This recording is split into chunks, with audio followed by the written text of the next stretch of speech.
ایک ملحد کو جواب۔ ایک آوارہ مزاج، باطونی اور کٹ حجتیوں کا عادی ملحد حضرت حاتم الاسمہ رحمۃ اللہ تعالیٰ علیہ کے پاس پہنچا اور آپ کی شان میں نازیبا الفاظ بکنے لگے۔ حضرت نے اس کی کٹ حجتیوں کے لیے ایسے جواب دیے کہ وہ لاجواب ہوتا رہا۔ چنانچہ حسب ذیل سوال و جواب ہوئے۔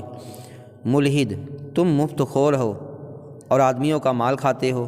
حضرت نے فرمایا، میں نے تیرے مال سے کچھ کھایا ہے؟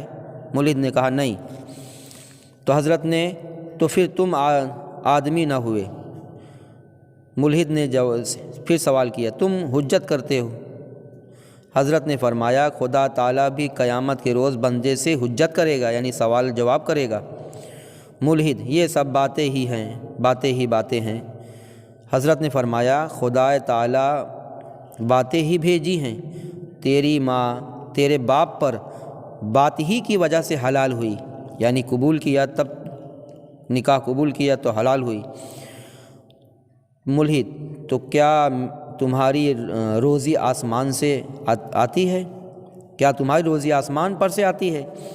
حاتم الاسمہ نے کہا، سب کی روزی آسمان ہی سے آتی ہے۔ وفی السماء رزقکم، یعنی آسمانوں میں تمہارا رزق ہے۔ ملحد: اچھا تو آرام سے سوتے رہو تاکہ تمہارے منہ میں تمہارا رزق آ جائے۔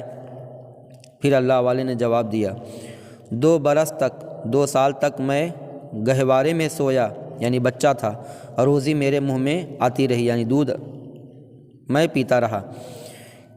کیا تم نے کسی کو دیکھا؟ ملحد نے کہا، کیا تم نے کسی کو دیکھا بغیر بوئے کاٹے؟ حضرت نے فرمایا، تمہارے سر کے بال بغیر بوئے کاٹے جاتے ہیں۔ ملحد نے پھر سوال کیا، اچھا تو ہوا میں اڑو، تمہارا رزق وہیں پہنچے گا؟ تو اللہ کے ولی نے جواب دیا، اگر میں پرندہ ہوتا تو میری روزی ہوا پر پہنچتی۔ پھر اس ملحد نے، اچھا زمین کے اندر گھس جاؤ، وہاں روزی ملے گی۔ حضرت نے فرمایا، اگر میں چونٹی ہوتا تو وہاں بھی اللہ تعالیٰ روزی دیتا۔ ملحد خاموش ہو گیا اور متاثر ہو کر توبہ کر کے مسلمان ہو گیا۔ تو ملحدین کے تمام باتیں محض کٹ حجتیاں ہوتی ہیں۔ اللہ تعالیٰ ان کٹ حجتیوں کا جواب بہترین طریقے سے اللہ والے جواب